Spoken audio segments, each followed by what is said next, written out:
Yeah. Silence everybody, nothing personal. All right, good evening. Continuing in Tehillim Parak Base, chapter 2, which we said is actually, according to the Gemara, a continuation of the first chapter. The first chapter, David Amalek tells us that the key to happiness and success and good fortune is to walk in the ways of Hashem and avoid the ways of the wantonly evil, the careless, and the cynics. And if we live our lives like that, then we're like one who lives his life or her life that way is like a deep-rooted tree by the water. Water, of course, is always a symbol of Torah. Deep roots, strong, steady, secure, able to withstand the winds. Whereas the wicked, that they will be blown away by like chaff, and then the winds of fortune that come into the world. And then in the second chapter, David poses the question that has been asked by just about everybody since the beginning of time, at least since Moshe Rabbeinu. Why do bad things happen to good people? The way he phrases it, why do the nations gather, and why do dynasties talk emptiness? Right? The kings of the earth, all they can relate to is power and wealth and prestige and glory. They can't relate to anything substantive. And so they see their own success, their own prowess, their own fortune, their own military strength.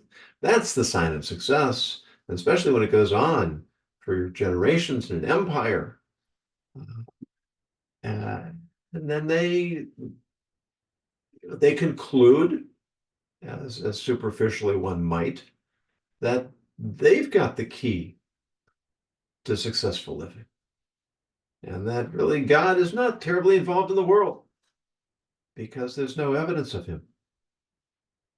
And David says, or rather, and David's quoting them, right? They say, let's cut the cords, cast off the ropes, meaning let us free ourselves from the responsibilities of living moral lives, of justice, of compassion, of charity, of kindness, and all the more so of anything that's handed down by God, any commandments, any obligations to serve a creator. Let's cut the bonds. Let's be free to live our lives the way we choose, or into our system of what's good and what constitutes success. And Hashem responds. He sits in heaven, and he laughs and he mocks them. And we left off last time with this idea from Rav Shimshon Pinchas that what's the mocking? What's the laughter?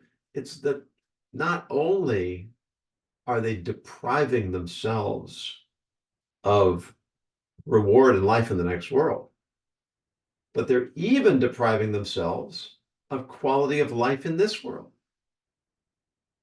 Because ultimately, it's human psychology. There's something, what do they call it? The hedonic treadmill. That when the only thing that makes life worth living are ups and downs. And that you could be on the highest plateau in the world, psychologically speaking, emotionally speaking. But if it's a plateau, it's going to stop feeling like much of anything. You can't live and enjoy life unless you're having a series of ups and downs. It's the struggle, it's the challenges, the difficult times that give context to the good times. And it's the striving to make something of one's life that leads to that sense of purpose that's really the key to happiness. So they want to free themselves from all that, and God can only laugh. And it's a laugh of it's a bittersweet laugh, because here he gave all the people of the world the opportunity to live fulfilling lives, to follow the guidelines for living a life that's worthwhile. And they'd rather go chasing visceral gratification and empty pleasures and thinking that they are living lives of freedom. It's, I think I mentioned last time, I'll probably mention again, where Noah Schiller says that freedom is not being able to do what you want. Freedom is being able to do what you don't want. Being able to choose what's right, even when it's against my impulse or my immediate gratification. That's what real freedom is. It's being able to transcend our lower nature and cling to something that's ultimately far more valuable. So what happens next? So after laughing and mocking them in Pasuk Hey, Oz Yedaber Alemoy Be'apoy, then Hashem will speak to them in his anger, Uvacharoinoi Yevahalemoy, and he will says here, they'll terrify them. He'll flummox them. He'll overwhelm them with awe in his wrath. Well, it's his anger and his wrath. Yeah, so we'll hang on. We'll come back to that. Yeah. So the next pasuk says, what's he going to say? Bani nasachti malki al Tzion har kodshi. I have anointed my king over Tzion, my holy mountain. So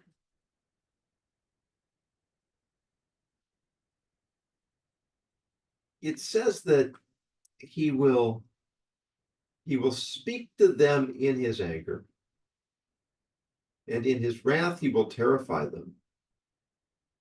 But we have sort of a progression here. He laughs, he mocks them, he speaks in anger, he terrifies them with his wrath.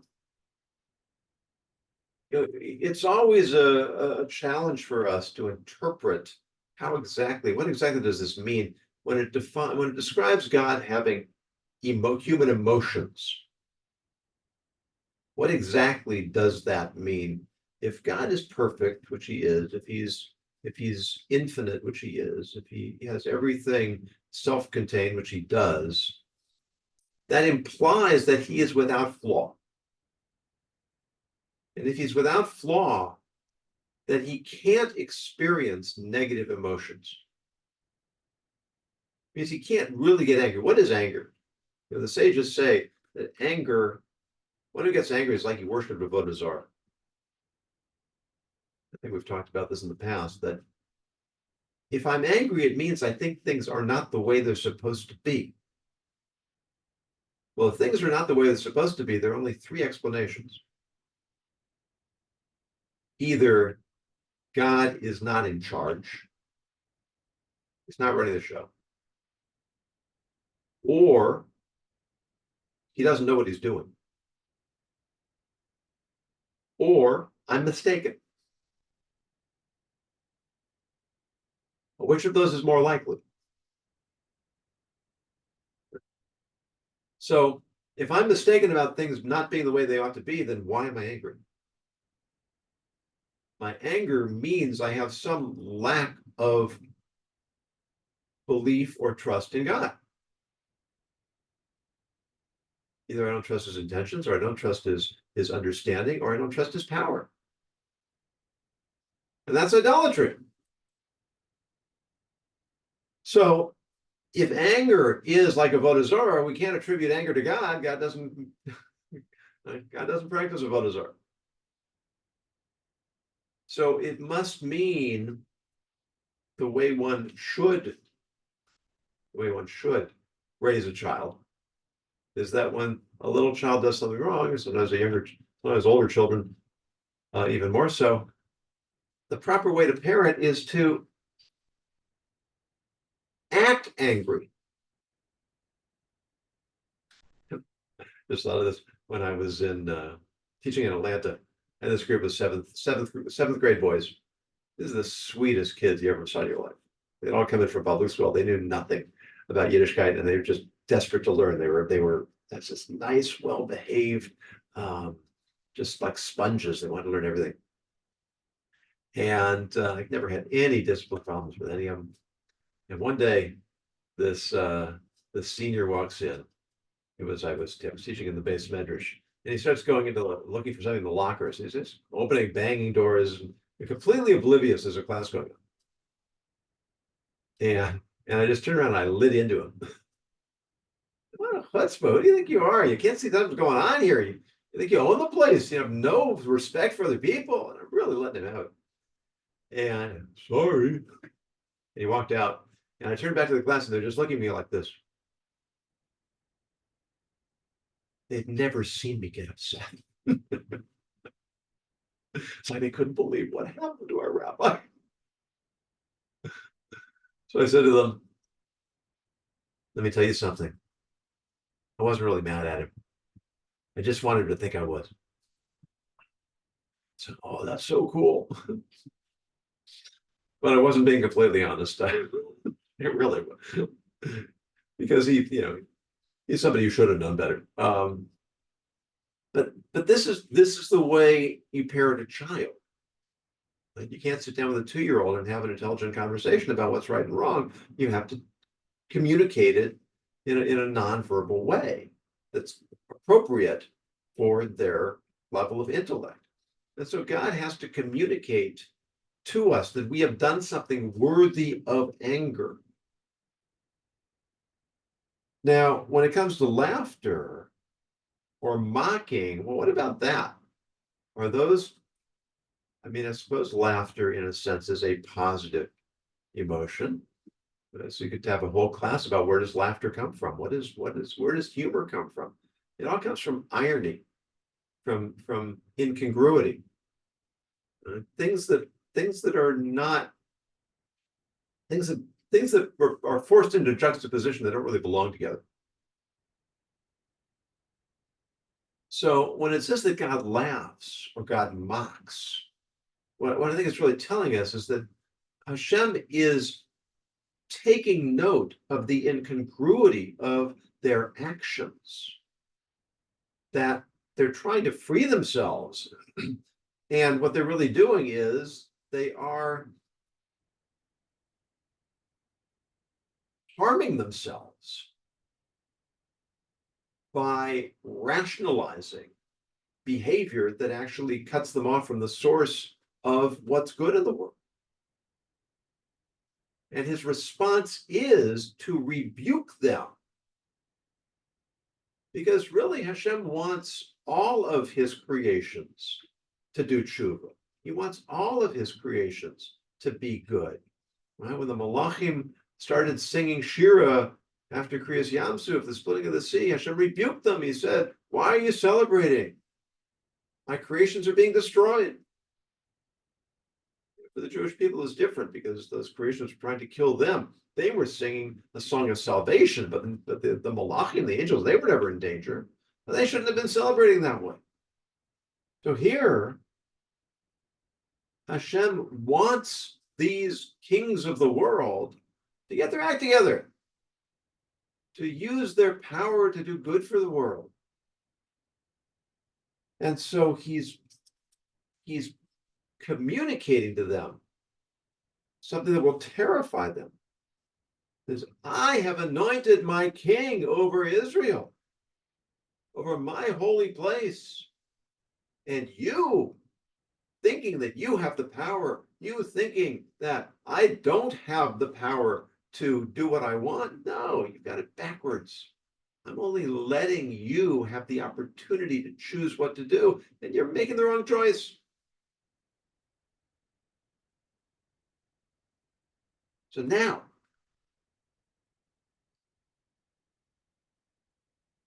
how does David respond? He says, Asapro el choik Hashem. I will speak, I will recount the chok of Hashem, the obligation. Right? What's a chok? It's a commandment that transcends human logic. I have a duty to speak out in defense of God.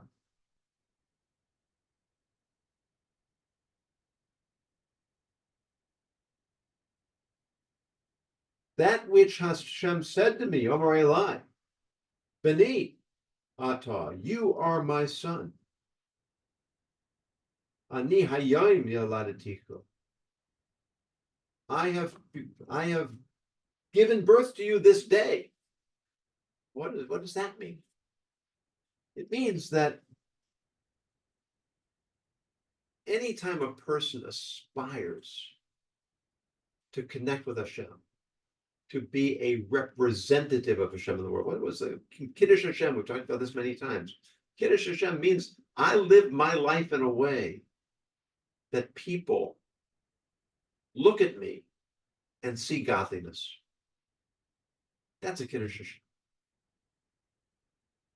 It means I'm not trying to stay under the radar. It means I'm not afraid. I mean, there's this video, you may have seen it, it was on social media last week, I think, of this train in I think it was in New York, of these people wearing keffiyehs, wearing masks, shouting, are there any Zionists? Are there any Zionists here?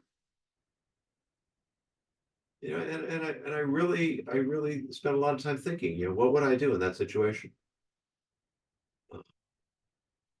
You know, I would like to think I would speak up, even if I were wearing a baseball cap and not easily identified as such. I would like to think I would speak up. I don't know. It's you know, it's scary.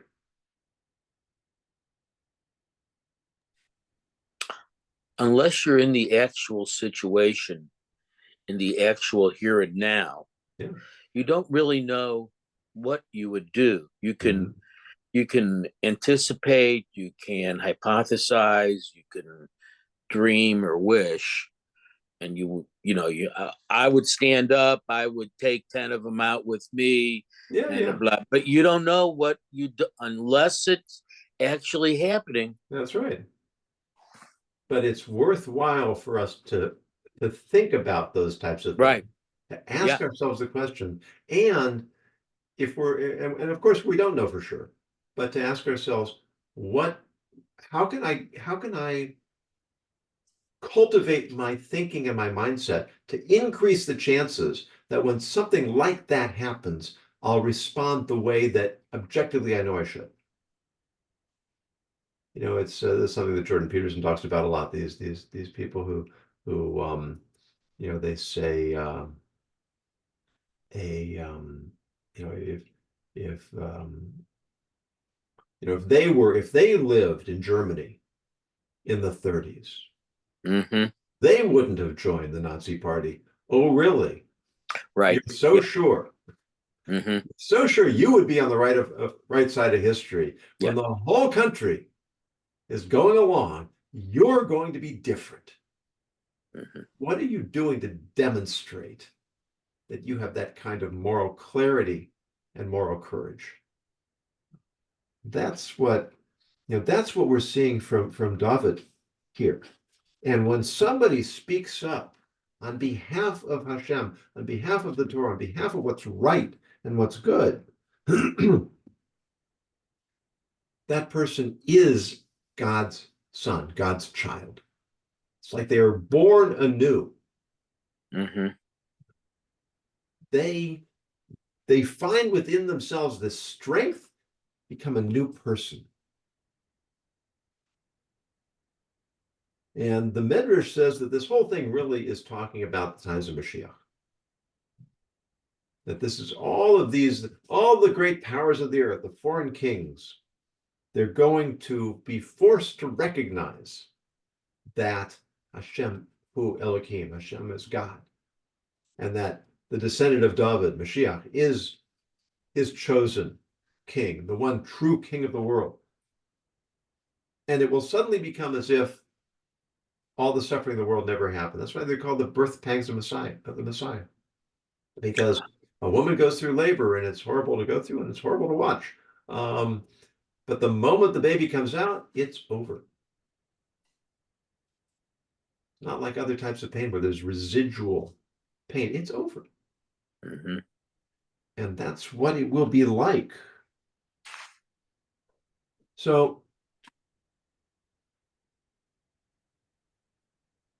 the next pasuk, Sha'al mimeni ve'etno goyim nachlosecho. Now Hashem is saying this.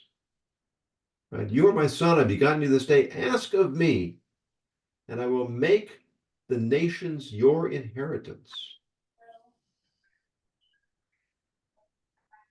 Va'achuzoscha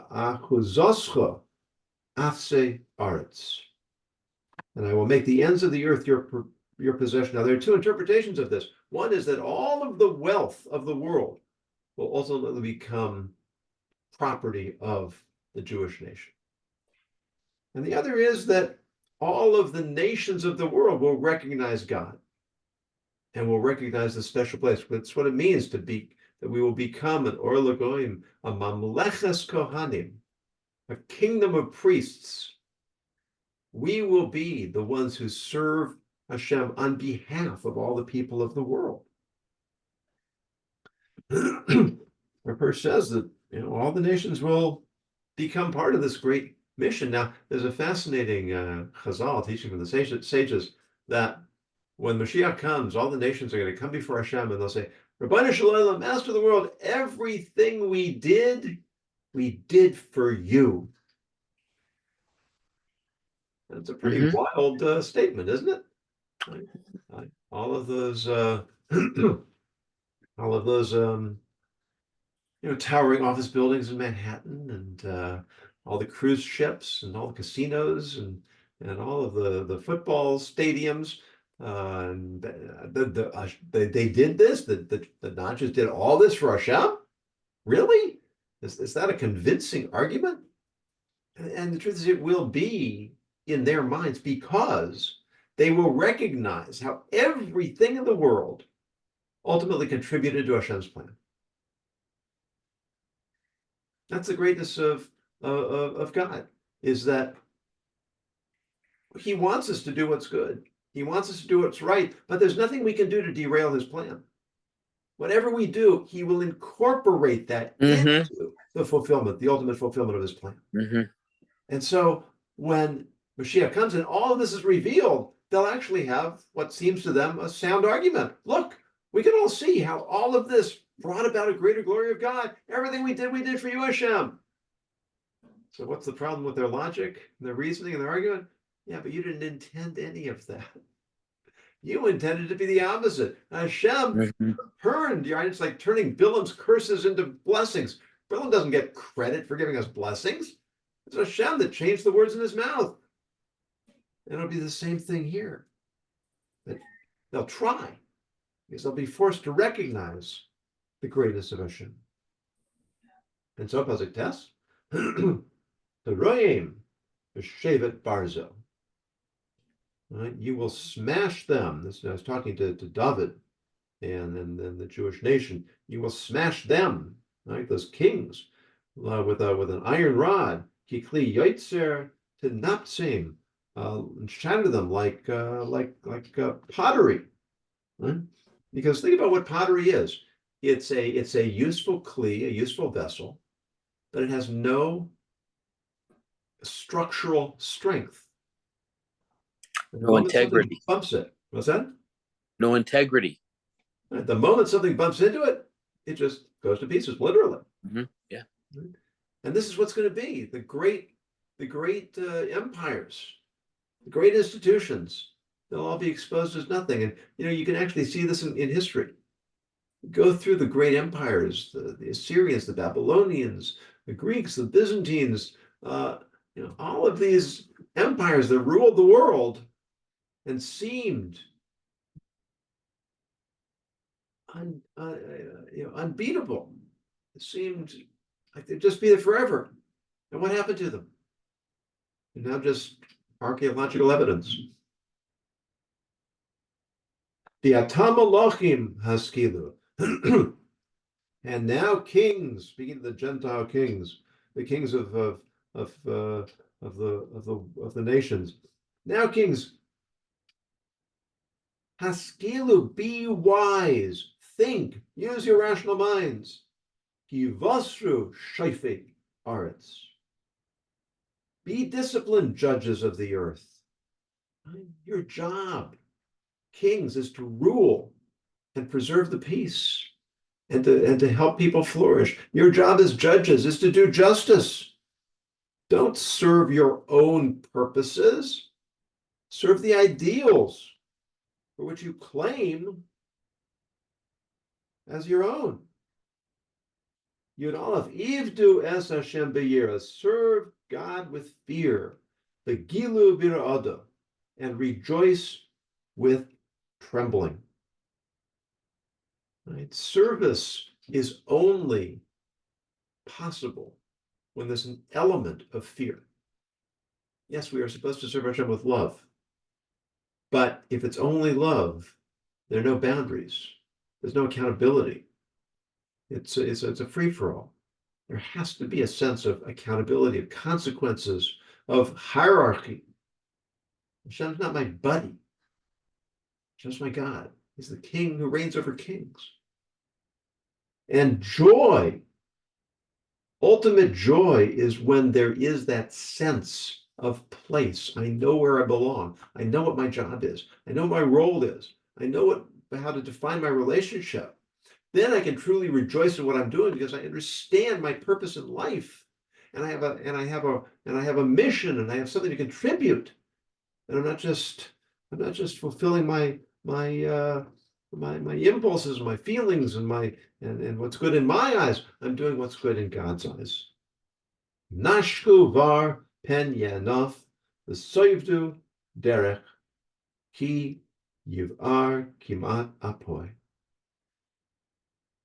This word nashku, it really comes from the word nashika, which means to kiss.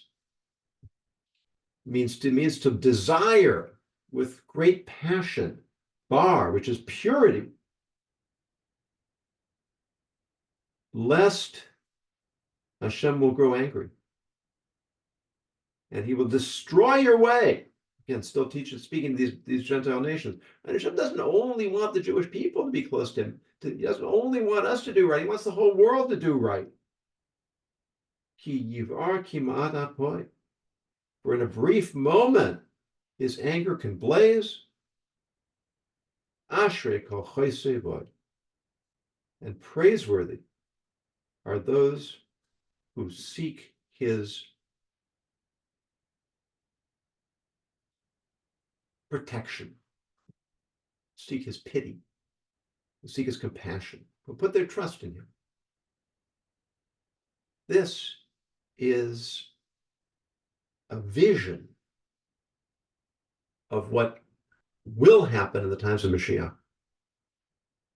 But it's also Musar. It's also guidance. It's showing us what we have to project into the world in hope of inspiring the nations of the world, the peoples of the world, to follow in this path. And it's something that occurs to me a lot that I don't hear spoken of, I think, enough. And when we look at the world and we say things are a mess, it's easy to blame the peoples of the world for the mess that the world's in. But where does that get us? If our job is to be a light to the nations, and the nations are living in darkness, what does that say about us? What do we need to do to be a more intense and a more inspiring source of light. And it doesn't mean we have to go out in the streets. It just means the way we live our lives, our speech, our actions, our thoughts, that when we live them the way we're supposed to, we radiate, we bring illumination to the world. Registro Salanter said when the cities get mixed up sometimes depending on the way who's telling the story, but when a Jew in Warsaw speaks Lashon Hara, he causes a Jew in Berlin to be Machal Shabbos, to violate the Sabbath. And what does one have to do with the other?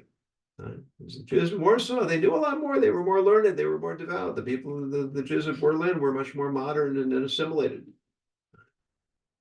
Well, the people who know more overlook the little things. The people who know less are pushed farther away. So, yeah, there's lots to be cynical about in the world today, especially with presidential debates coming up. But it's the way we make a difference is through the sincerity and the commitment that we put into our avodas Hashem, into our Torah, into our mitzvahs, into the way we treat one another and the way we treat other people. And that's how we bring light to the world. Thank you all. Thank you. Thank you. Have a great rest of the week. Thank you, All right. Rabbi. Have a wonderful evening and look forward to next time.